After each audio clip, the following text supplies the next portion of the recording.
그 임봉한 자는 하가랴의 아들 총독 느헤미야와 시드기야, 사라야, 아사랴, 예레미야, 말루, 하림, 무레못, 오바댜, 다니엘, 긴느돈, 바룩, 무술람, 아비야, 미야민, 마샤야, 빌게, 스마야이니, 이는 제사장들이요. 또 레위 사람 곧 아사냐의 아들 예세, 스바냐, 호디야, 그리다, 블라야, 하난, 미가, 르홉, 하사랴, 삭굴, 세레랴, 스바냐, 호디야, 바니, 브니누요.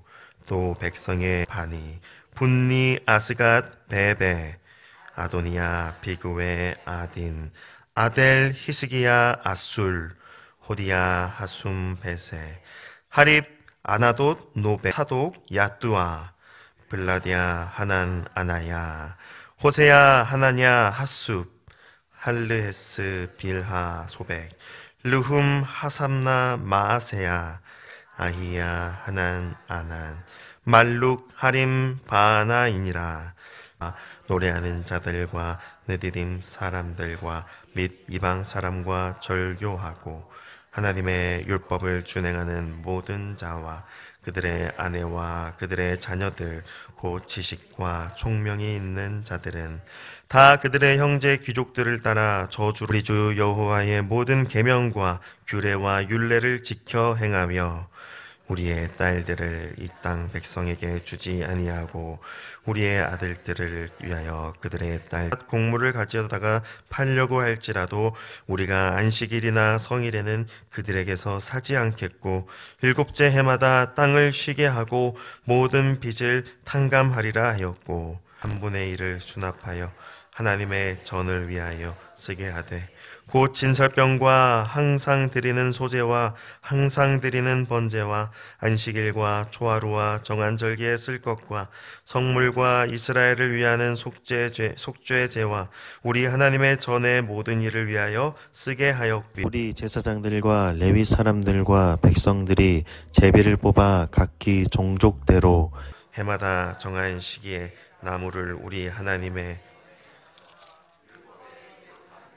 우리 하나님 여호와의 제단에 사르게 하였고 해마다 우리 토지 소산의 만물과 각종 과목의 첫 열매를 여호와의 전에 드리기로 하였고 또 우리의 것을 율법에 기록된 대로 우리 하나님의 전으로 가져다가 우리 하나님의 전에서 섬기는 제사장들에게 주고 또 처음 익은 밀의 가루와 거제물과 각종 과목의 열매와 새 포도주와 기름을 제사장들에게로 가져다가 우리 하나님의 전에 여러 방의 사람들은 우리의 모든 성읍에서 산물의 11조를 받는 자임이며 레위 사람들의 11조를 받을 때에는 아론의 자손 제사장 한 사람이 함께 있을 것이요 레위 사람들은 그 11조의 10분의 1을 가져다가 우리 하나님의 전 곳간에 여러 방제로 드린 곡식과 새 포도주와 기름을 가져다가 성소의 그릇들을 두는 골방 곧 섬기는 제사장들과 문지기들과 노래하는 자들이 있는 골방에 둘 것이라.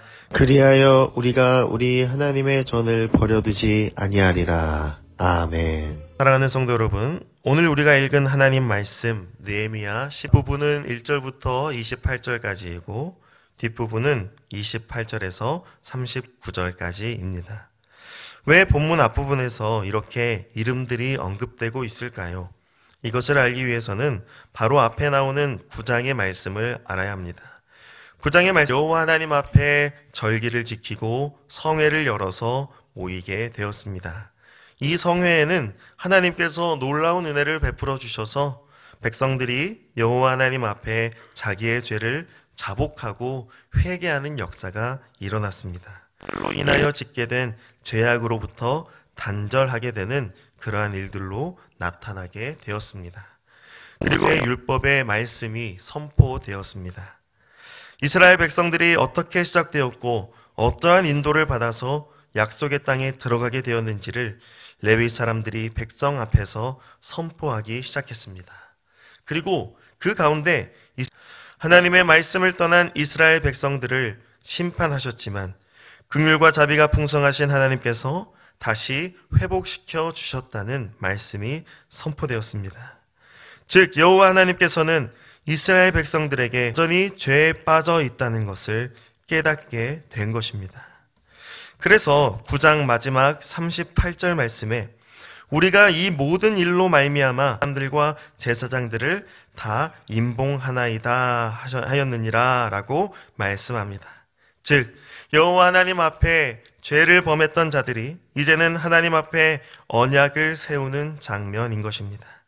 오늘 본문 앞부분이 본문의 뒷부분이 바로 그 언약의 내용을 담고 있습니다. 이들이 어떠한 언약을 맺었습니까? 29에서 31절 말씀을 보면 모세를 통하여 주신 하나님의 율법을 따라서 우리 주 여호와의 모든 계명과 규례와 율례를 지켜 행할 것을 약속합니다. 그리고 이방 민족들과 교류하지 않고 통혼하지 않을 것을 약속합니다. 이것은 한마디로 나 외에는 다른 신을 섬기지 말라 하신 여호와 하나님의 말씀대로 이방 민족들이 숭배하는 우상들을 따르지 않을 것이라고 약속한 것입니다. 또한 이어지는 32에서 35절 말씀을 보면 역시도 여호와 하나님의 말씀대로 행하는 것입니다. 레위기의 말씀대로 하나님께 드려야 할 것들을 구별하여 내어드리는 제사와 예배를 지킬 것이다 라고 약속합니다. 또한 마지막으로 특별히 37절을 보면 자신들의 성읍에서 난 산물의 11조를 드릴 것이라고 합니다. 레위 사람들이 이 11조를 받는 자들이다 라고 합니다. 것이었습니다. 이 언약의 내용을 한마디로 한다면 여호와 하나님의 말씀대로 제사와 예배를 회복하겠다라는 것입니다. 이제 포로에서 귀환한 백성들은 약속의 땅에서 하나님의 말씀에 입각하가 예루살렘 땅으로 보냄을 받은 것입니다. 이전에 선조들이 행하던 죄악으로 말미암아 무너져버린 예배를 다시 회복하고 하나님의 말씀대로 세워가는 것이 바로 그들이 여호와 하나님 앞에 맺은 긍휼과 자비로 말미암아 가능합니다. 하나님의 백성들이 하나님 앞에 죄를 지었음에도 불구하고 하나님의 언약은 절대 파기되거나 없어지지 않은 하나님의 백성들은 여전히 연약하고 무능하여 죄 가운데 빠지게 됩니다. 그래서 하나님의 긍휼과 자비를 뒤로 한 채 세상의 죄악의 손을 뻗고 그것을 잡으려 하며 살아갑니다. 그렇다고 해도 하나님의 언약은 절대 파기되지 않습니다. 과 징계를 받게 되는 것입니다.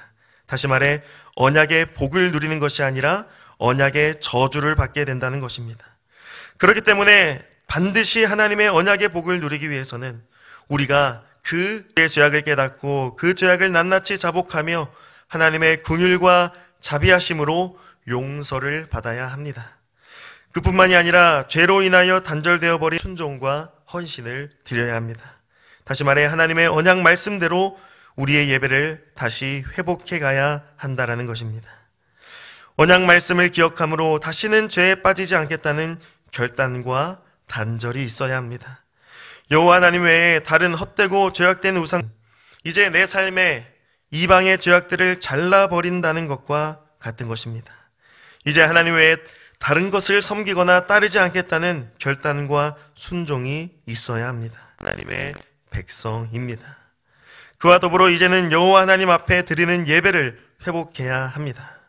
예배는 하나님께 나의 전부를 드리는 믿음과 순종이십니다. 나는 예배를 받는 자가 아니라 예배하는 자이고 드리는 자입니다. 그러므로 예배는 반드시 하나님께 나의 믿음과 순종과 헌신을 드리는 것으로 표현되어야만 합니다. 하나님과 언약을 맺은 백성이 되었다는 것은 이제 나의 거정하는 것입니다. 하나님과 약속을 맺는다는 것은 하나님의 말씀에 근거하여 나의 것을 하나님께 드리는 것임을 잊지 말아야 합니다. 이것은 하나님의 구원을 받은 성도가 내가 하나님의 언약의 복을 받은 자라는 것을 인정하고 시인하는 것이 곧 하나님께 나의 것을 드리는 것입니다. 구원받은 성도요 신자는 반드시 나의 것을 하나님께 드리는, 우리가 언약의 복을 받은 자라는 것을 하나님 앞에 증명하며 살아가기를 간절히 축복합니다. 2025년의 마지막 달인 12월이 시작되었습니다. 이번 한 해를 돌아보며 내가 무엇을 쫓고 살았으며 무엇을 붙잡으려 했는지 말씀에 여호와 하나님 앞에 믿음과 순종을 약속하여 드리는 저와 여러분 우리 광명교회 되기를 주님의 이름으로 간절히 축복합니다. 아멘. 하나님 아버지 감사합니다. 여전히 세상의 유혹에 넘어지는 연약한 우리에게 변함없는 신실한 언약의 은혜를 오늘도 하나님 앞에 믿음과 순종을 결단하는 우리가 되게 하여 주시옵소서. 언약을 성취하시고 구원의 복을 베푸신 예수 그리스도와 내외가 되게 하여 주시옵소서. 이 모든 말씀 우리 주 예수 그리스도의 이름으로 기도드리옵나이다. 아멘.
나는